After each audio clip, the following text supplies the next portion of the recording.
जंगल में अभी बारिश हो रही है। चिड़िया के तीनों बच्चे बहुत डरे हुए हैं। उनकी माँ खाने की तलाश में घर से बाहर गई है। बच्चों ने पहली बार बारिश देखी है। उन्हें पता नहीं कि बारिश के समय पर क्या करना चाहिए। भैया अंदर आ जाओ, बाहर खतरा हो सकता है। माँ ने कहा है कि मेरे आने तक घोंसले से बाहर नहीं जाना। अरे मैं बाहर झांक कर देख रहा था कि ये आवाज़ कहाँ से आ रही है। मैंने देखा कि आसमान से बहुत सारा पानी नीचे गिर रहा है। कुछ भी हो भैया, लेकिन तुम माँ के आने तक बाहर मत जाना। टीलू बाकी भाइयों से सबसे बड़ा और समझदार था। उस पर अपने छोटे भाइयों की देखरेख करने की जिम्मेदारी थी। अपने माँ का इंतजार करने के सिवाय बच्चे कुछ और कर भी नहीं सकते थे।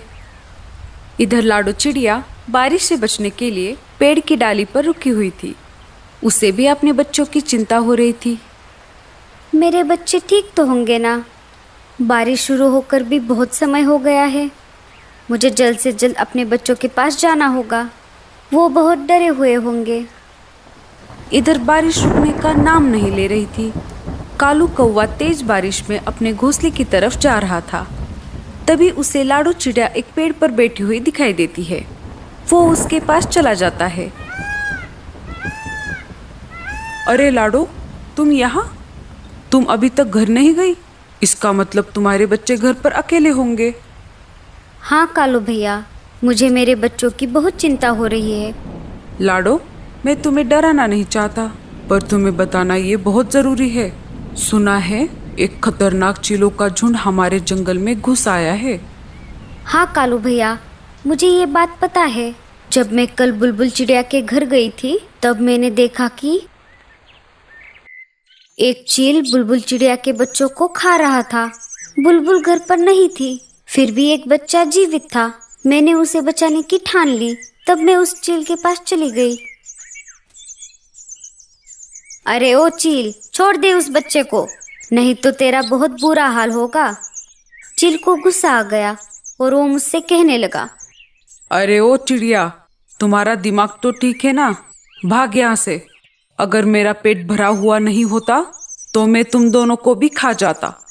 पर देख लेना, आगे चलकर तुम मुझे कहीं पर दिखाई दोगी तो मैं तुम्हें नहीं छोड़ूंगा। मैं तुम्हें उसी समय खा जाऊंगा और डकार तक नहीं लूंगा। ऐसा कहकर चील वहां से उड़ गया कालू भैया। तभी वहां पर बुलबुल चिड़िया आ गई। उसने देखा तो वो बहुत दुखी हो गई, क्योंकि चील उसके 2 बच्चों को खा चुका था। अरे ये क्या हो गया? मेरा तो सब कुछ लूट गया। ये सब किसने किया? मैं उसे नहीं छोड़ूंगी। अरे बहन, तुम्हारे बच्चों को चील ने खाया है।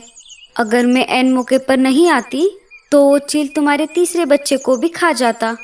तुम्हारा बहुत बहुत शुक्रिया। मैं तुम्हारा ये एहसान जिंदगी भर नहीं भूलूंगी लाडो चिड़िया। पर मैं अब उस चील को नहीं छोड़ूंगी। मैं उसे जान से मार दूंगी। वो मेरे आखिरी बच्चे को कभी भी खाने आ सकता है। अरे बहन, जल्दबाजी में गलत कदम मत उठाना। वो सिर्फ तुम्हारे बच्चों का ही नहीं, जंगल के बाकी पंछियों का भी शिकार कर रहा है। उसे हमें झांसे में फंसाना होगा और फिर हम उसको उसके किए की सजा देंगे। बिना सोच विचार किए जल्दबाजी में फैसला लेना गलत बात है।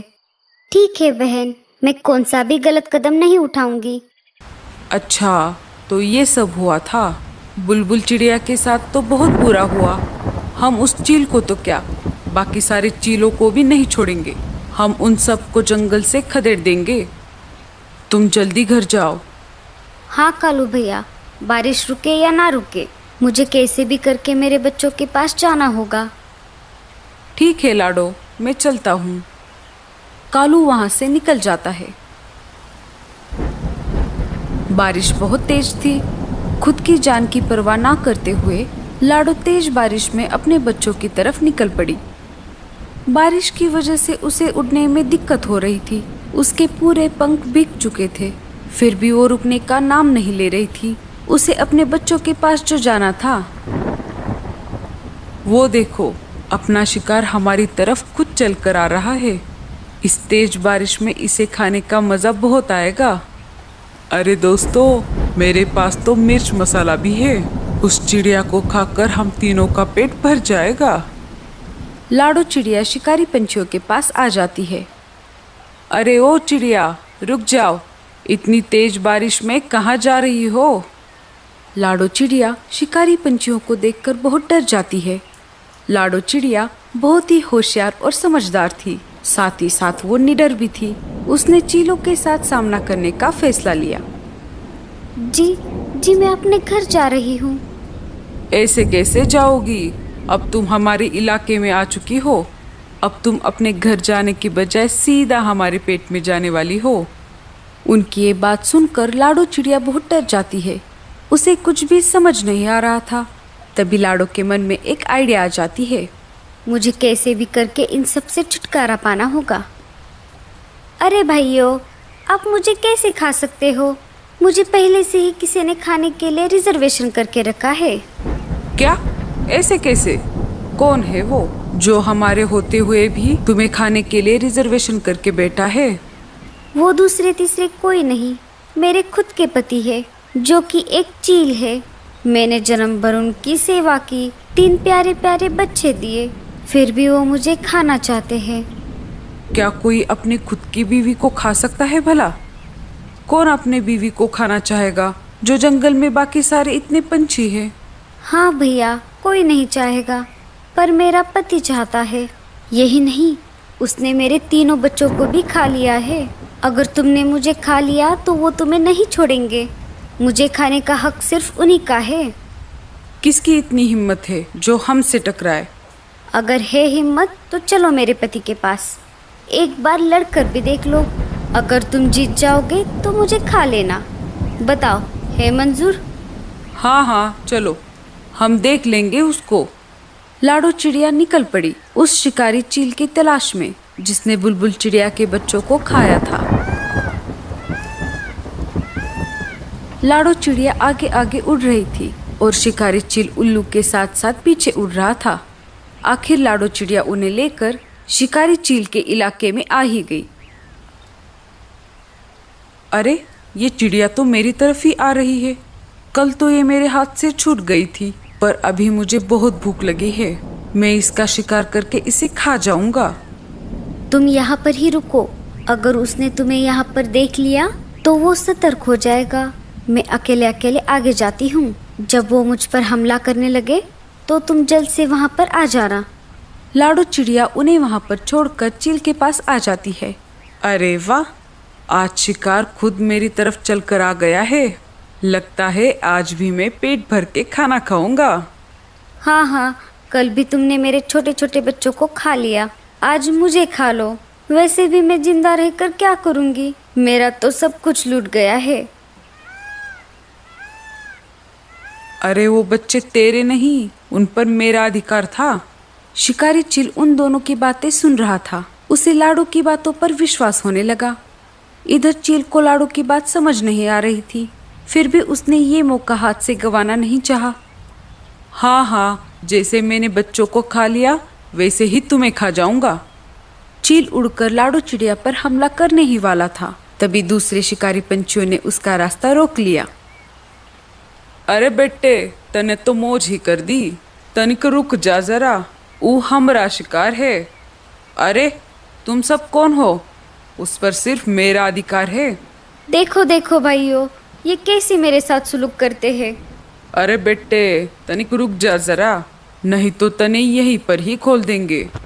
ऐसा कहते ही उन दोनों में तेज लड़ाई शुरू हो गई। उन दोनों की लड़ाई देखकर उल्लू वहां से भाग गए। दोनों में इतनी तेज लड़ाई हो गई कि दोनों घायल हो गए और जमीन पर गिर गए। दोनों के शरीर से बहुत ज्यादा खून बह रहा था। लाडो दोनों के पास आकर बोली, क्यों, कैसी रही? मैंने तुम दोनों को उल्लू बनाया।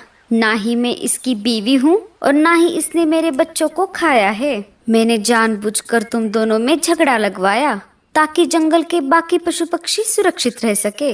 अब समझ आया, शक्ति से हमेशा युक्ति ही अच्छी होती है। अरे ओ चिड़िया, तने ये ठीक नहीं किया। उन दोनों चीलों में इतनी ज्यादा हाथापाई हो गई कि उन्हें अपनी जान गंवानी पड़ी। चलो, इनका काम तो तमाम हो गया। अरे बाप रे, इन दोनों के चक्कर में मैं तो अपने बच्चों को भूल ही गई। लाडू चिड़िया तेज उड़ते हुए अपने घोंसले की तरफ निकल पड़ी।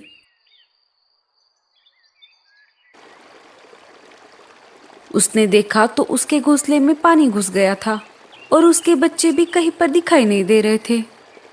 अरे नहीं, ये क्या हो गया? अरे बाप रे, मेरे बच्चे कहाँ पर गए? तभी वहां पर कालू कौवा आ जाता है। अरे लाडो, तुम रो मत, तुम्हारे बच्चे सही सलामत है। जब मैं मेरे घोंसले की तरफ जा रहा था तो मैंने देखा तो तुम्हारे घोंसले में पानी भर रहा था और बच्चे भी पानी में डूब रहे थे। मैं बच्चों को वहां से निकालकर अपने घोंसले में लेकर आया। चलो, बच्चे कब से तुम्हारा इंतजार कर रहे हैं। लाडो कालू कौवे के घर पर आ जाती है। अपनी माँ को देखकर बच्चों ने उसे अपने गले से लगा लिया। माँ, तुम कहाँ थी इतनी देर? हमने तुम्हारा कितना इंतजार किया। अगर कालू मामा नहीं होते तो क्या होता? कालू भैया, तुम्हारा बहुत बहुत शुक्रिया।